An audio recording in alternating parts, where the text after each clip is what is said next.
आपने सुना होगा, वकील हमेशा पीड़ितों के लिए लड़ता है, उनको न्याय दिलाता है। लेकिन आज ऐसा हो रहा है बांसवाड़ा में कि खुद के न्याय के लिए इनको धरना प्रदर्शन करना पड़ रहा है। जी हाँ, मैं बात कर रहा हूँ बांसवाड़ा जिला मुख्यालय पर पुरानी कोर्ट में। यहाँ पर वकील हैं, धरना दे रहे हैं। आखिर धरना क्यों देना पड़ रहा है? ऐसी क्या नौबत आ गई जो सड़कों पर उतरना पड़ रहा है? इनसे जानेंगे, इन्हीं से आखिर क्या नौबत आई है। वकील साहब, ऐसी क्या नौबत आई है जो आखिर में आपको धरना प्रदर्शन करना पड़ रहा है? बांसवाड़ा हेडक्वार्टर पर नवनिर्मित न्यायालय तैयार हो रहा है, जो निर्माणाधीन है, अभी उसका कार्य अधूरा है।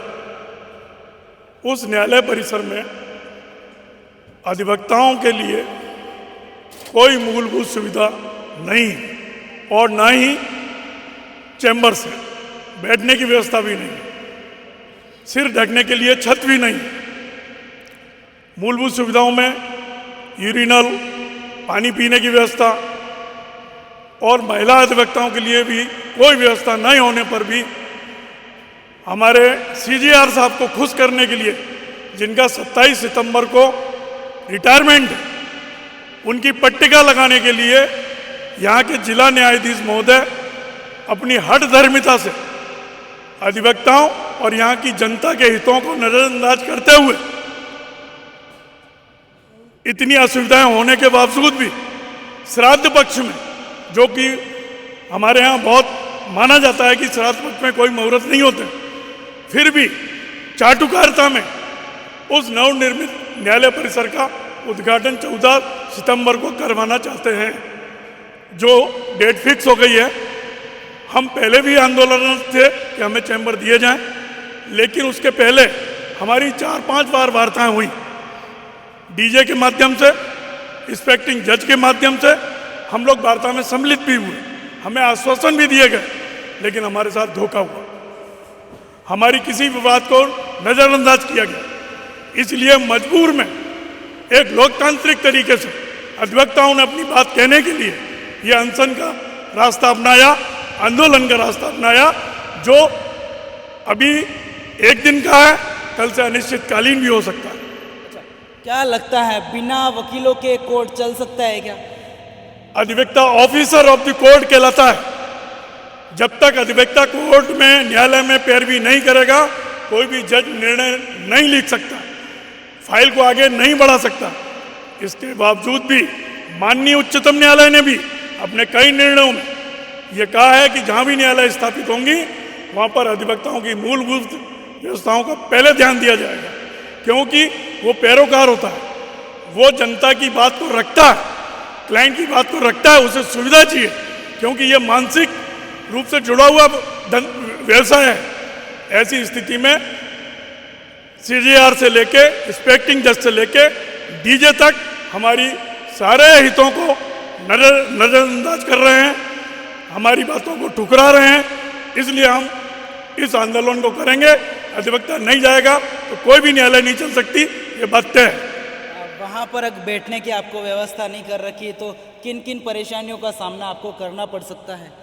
देखो, वहाँ पर जब मूलभूत सुविधाएं मैंने बोल दिया, वहाँ हमारे पेशाब करने की जगह नहीं, सीनियर एडवोकेट हैं जो 75-80 साल के हैं, उनको सर ढकने की कोई जगह नहीं, बैठने की व्यवस्था नहीं, क्लाइंट को वो फाइल को देख सकें, क्लाइंट को अच्छी तरह से समझा सकें, तैयारी कर सकें, वैसी भी कोई व्यवस्था नहीं, पानी पीने की कोई व्यवस्था नहीं, वहाँ पर लाइब्रेरी नहीं, वहाँ पर सभा कक्ष नहीं, वहाँ पर कैंटीन नहीं। तो ऐसी अवस्था में हम एक जंगल में जाने के बराबर है, जो हम जाने को तैयार नहीं। अच्छा, तो अभी जैसे कि आपकी बातें नहीं सुनते हैं और बैठने की व्यवस्था और मूलभूत सुविधाएं, जो कि टॉयलेट वगैरह की व्यवस्था भी नहीं करते, तो आप लोग क्या करेंगे आगे? हम लोग आंदोलन के माध्यम से इनके निर्णय को झुकाएंगे और जो माननीय उच्चतम न्यायालय है, सरकार के माध्यम से और न्यायालय के माध्यम से हम अपनी बात मनवा के रहेंगे। ये वकील की ताकत है, हम ताकत दिखा के रहेंगे। सर जी बताइए, अभी जो नया कोर्ट बना है, अभी आप पुराने कोर्ट में बैठे हैं, यहाँ पर धरना प्रदर्शन कर रहे हैं, आखिर आपको वहाँ पर जगह क्यों नहीं दी गई? मैं मेरी बात शुरू करना चाहता हूँ आज़ादी के समय से। कहा जाता है कि वकीलों का आज़ादी में सबसे अधिक योगदान रहा। वकीलों ने आज़ादी दिलवाई। सरदार पटेल भी वकील थे, गांधी जी ने भी वकालत करी, नेहरू जी भी वकील थे। परंतु ये एक दुर्भाग्य है कि आज़ादी को 78 साल पूरे हो गए हैं। हाल ही में अपन ने 79वां स्वतंत्रता दिवस मनाया, लेकिन इस 78 साल में बांसवाड़ा में वकीलों के लिए बैठने के लिए एक भी चैम्बर नहीं है। मैं जब 2016 में सेक्रेटरी था, उस समय ये आप बोर्ड देख रहे हैं पीछे, तो 2016 में हमने स्थानीय विधायक धन सिंह जी से सहयोग लेकर और ये टीन शेड का निर्माण कराया था। उससे पहले यहाँ वकीलों के बैठने की या पक्षकारों के बैठने के लिए छांव तक भी नहीं थी। हाँ, तो जो आज़ादी दिलवाने वाला वकील है, तो ये लोकतंत्र में यह परिस्थिति कहीं भी ठीक नहीं कही जा सकती है। अभी नई कोर्ट बिल्डिंग बन गई है, हमें खुशी है कि बांसवाड़ा में अच्छी कोर्ट बिल्डिंग बने, लेकिन वकीलों के लिए वहाँ पर कोई चैम्बर की सुविधा नहीं है। इसलिए हमारी पहली मांग राज्य सरकार और केंद्र सरकार दोनों से है कि वे वकीलों के चैम्बर्स के लिए बजट तुरंत रिलीज करें। और इस पिछड़े हुए क्षेत्र में आज तक वकील आज़ादी के बाद आज तक एक भी चैम्बर नहीं है, तो उन वकीलों को वास्तव में सस्ता और सुलभ न्याय पक्षकारों को तब मिलेगा जब वकील उन पक्षकारों की पैरवी के लिए बैठने का ठीक स्थान प्राप्त कर सकेगा। मुझे विश्वास है कि नरेंद्र मोदी जी भी पधार रहे हैं बांसवाड़ा, ऐसा हम सुन रहे हैं। भजन लाल जी से भी मैं निवेदन करता हूं कि हमारी इस मांग को मानते हुए और वकीलों के चैम्बर्स के लिए, खास करके जो टीएसपी एरिया की बात है, हमारे यहाँ पर वकील इतने साधन संपन्न नहीं है। इन सारी परिस्थितियों को देखते हुए वकीलों के चैम्बर्स के लिए तत्काल पैसा रिलीज करे। ये तो एक पक्ष हुआ।